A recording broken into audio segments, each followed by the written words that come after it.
तो अविभाजित शिवसेना में एक टूट हुई थी साल 2022 में और उसके बाद एकनाथ शिंदे बन गए थे महाराष्ट्र के मुख्यमंत्री। और अब एक बार फिर से वही हालात बन रहे हैं जब यूबीटी के जो 6 सांसद हैं वो पार्टी से अलग हो सकते हैं। क्या है पूरी खबर, यह आपको बताएंगे। ऑपरेशन टाइगर के बारे में हर एक जानकारी आपको देंगे। उद्धव के घर एक बार फिर से बगावत के पीछे की असल सच्चाई क्या है, हर एक जानकारी आपके साथ। मैं हूं करुणा शंकर शर्मा, मेरे साथ मौजूद है प्रकृति शर्मा।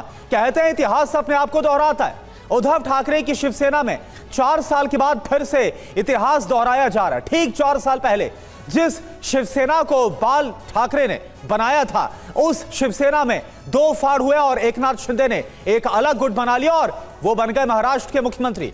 अब वही एकनाथ शिंदे फिर से उद्धव ठाकरे को सियासी टेंशन दे रहे हैं। उद्धव ठाकरे की शिवसेना 4 साल के बाद फिर से टूट की कगार पर पहुंच गई है। बिल्कुल, और उद्धव ठाकरे के लोकसभा में कुल 9 सांसद हैं, लेकिन 9 में से 6 सांसद एकनाथ शिंदे के साथ जाने की बेकरार खबरें सामने आ रही हैं कि वो जाने को बेकरार हैं और उसकी तैयारी में हैं। अगर 6 सांसद अलग होते हैं तो इन पर दल बदल कानून लागू नहीं होगा और सांसदों की सदस्यता भी बची रहेगी। एकनाथ शिंदे दिल्ली में हैं, 6 के 6 बागी सांसद भी दिल्ली में हैं। बागियों की पहला कदम यही है कि वो लोकसभा स्पीकर से मिले, अलग गुट के तौर पर मान्यता दिलाएं और फिर गुट का शिंदे सेना में विलय कर लें। इससे जुड़ी एक एक डिटेल आपको देंगे। हमारे संवाददाता दिल्ली और मुंबई से हमें ज्वाइन करेंगे और हमारे साथ खास मेहमान भी स्टूडियो में मौजूद हैं। बिल्कुल, तो हमारे साथ हमारे संवाददाता भी अब जुड़ चुके हैं। जैसा तस्वीरों में आपको नजर आ रहा है, दिल्ली और मुंबई से हमारे संवाददाता जुड़े हुए हैं और साथ साथ हमारे साथ अब स्टूडियो में ज्वाइन इन कर चुके हैं वरिष्ठ पत्रकार समीर चौगावकर सर और जयशंकर गुप्ता सर भी हमारे साथ जुड़े हुए हैं बतौर वरिष्ठ पत्रकार। और आपको बता दें, दिल्ली से हमारे संवाददाता आनंद प्रकाश पांडे इस वक्त लाइव हैं। मुंबई से हमारे संवाददाता जयप्रकाश सिंह इस वक्त आपको टीवी स्क्रीन पर नजर आ रहे हैं और मुंबई से संवाददाता विनोद जगदाले भी आपको नजर आ रहे हैं। दिल्ली से संवाददाता पीयूष पांडे हमारे साथ लाइव है। हम सभी का रुख करेंगे, लेकिन इससे पहले एक बड़ी खबर प्रगति। बिल्कुल, शुरुआत बड़ी खबर के साथ और सूत्रों से बड़ी खबर मिल रही है। उद्धव की पार्टी में फिर हो सकती है बड़ी टूट। उद्धव की पार्टी छोड़ सकते हैं 6 सांसद, शिंदे की शिवसेना में हो सकते हैं शामिल। दिल्ली पहुंचे उद्धव के बागी सांसद, तो दिल्ली पहुंचे हैं बागी सांसद, ये जानकारी भी मिल रही है। शिंदे की शिवसेना में शामिल हो सकते हैं। इसको लेकर अलग अलग बयान भी सामने आए हैं, एक एक कर आपको बताएंगे।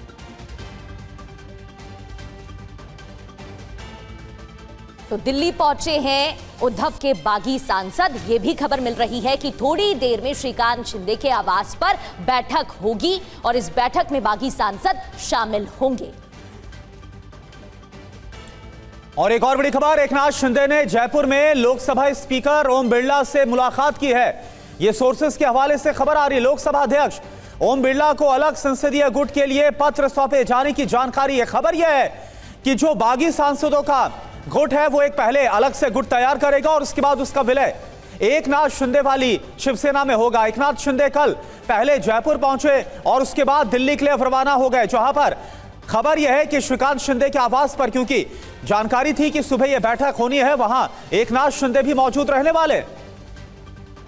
और सूत्रों के हवाले से उद्धव के बागी सांसदों से जुड़ी एक और बड़ी खबर। आज लोकसभा स्पीकर से मिलेंगे उद्धव के बागी सांसद, लोकसभा में अलग गुट की मांग भी करेंगे। बागी सांसदों के साथ शिंदे गुट के सांसद भी इस दौरान रहेंगे। लोकसभा स्पीकर से मिलेंगे बागी सांसद। और एक और बड़ी खबर, लोकसभा स्पीकर से मुलाकात से पहले दिल्ली में बागी सांसदों की अहम बैठक श्रीकांत शिंदे के आवास में। बस कुछ ही देर के बाद यह बैठक शुरू होने वाली। एकनाथ शिंदे से मुलाकात करेंगे 6 बागी सांसद। अलग गुट को मंजूरी मिलने के बाद एकनाथ शिंदे की पार्टी में शामिल हो जाएंगे। 21 जून को शिवसेना में शामिल हो सकते हैं, ऐसी जानकारी सामने आ रही है। और आनंद प्रकाश पांडे इस वक्त हमारे साथ जुड़े हुए। आनंद, क्या जानकारी है? श्रीकांत शिंदे के आवास में बैठक होने वाली और ये इसी बैठक में सभी 6 बागी सांसद पहुंचने वाले, क्या खबर मिल रही है इसको लेकर? जी बिल्कुल, अब से कुछ देर में श्रीकांत शिंदे जो कि एकनाथ शिंदे के बेटे हैं और सांसद भी हैं, उनके घर पे जो शिवसेना यूबीटी के जो बागी सांसद है वहाँ पे जुटेंगे और फिर वहाँ से ये लोग लोकसभा स्पीकर के पास जाएंगे, जहाँ पर ये लोकसभा स्पीकर के सामने हस्ताक्षर करेंगे उस पत्र पर, जिसमें ये अलग गुट बनाने की बात कहेंगे और कहेंगे कि इनको एक अलग गुट बनाने की मंजूरी दी जाए और साथ ही साथ लोकसभा में इनके अलग बैठने की व्यवस्था की जाए। और जब लोकसभा स्पीकर अपने सामने इनसे हस्ताक्षर कराएंगे और चूंकि 6 सांसद इनके पास हैं और बताया जा रहा है कि एक और सांसद इनके साथ जुड़ सकता है, यानी कि 7 सांसद, जरूरी सिर्फ 6 सांसद है, लेकिन एक एक्स्ट्रा सांसद लेके चल रहे हैं ये लोग, ताकि कल को किसी का अगर मन बदलता है तो उसके लिए एक एडिशनल सांसद लेके चला जा रहा था। हमें बताया जा रहा है कि 7 सांसद इनके साथ हैं जो लोकसभा स्पीकर से मुलाकात करेंगे। उनको लोकसभा के अंदर एक अलग गुट बनाने के लिए उनको पत्र सौंपा जाएगा और ये भी बताया जाएगा कि हमें लोकसभा के अंदर अलग बैठने की हमारे लिए व्यवस्था की जाए। फिलहाल विपक्ष के साथ बैठते हैं, लेकिन चूंकि जब पत्र सौंपेंगे उसके बाद उनकी मांग होगी उनको अलग बैठने के लिए जगह अलॉट की जाए लोकसभा के अंदर। और ये पूरी जो पटकथा है, पूरी जो प्रक्रिया है, जैसे टीएमसी के बागी सांसदों के साथ हुई है वैसे ही पूरी प्रक्रिया यहाँ भी उस पर पालन किया जाएगा। पहले अलग गुट की मान्यता लेंगे लोकसभा स्पीकर से और ये लोकसभा स्पीकर को ये बताएंगे कि हम एकनाथ शिंदे की जो पार्टी है शिवसेना उसमें हम मर्ज करने जा रहे हैं, ताकि जो इनके ऊपर दल बदल कानून है जिससे इनकी संस्था जा सकती है वो इन पर लागू ना हो, इनकी संस्था बची रहे।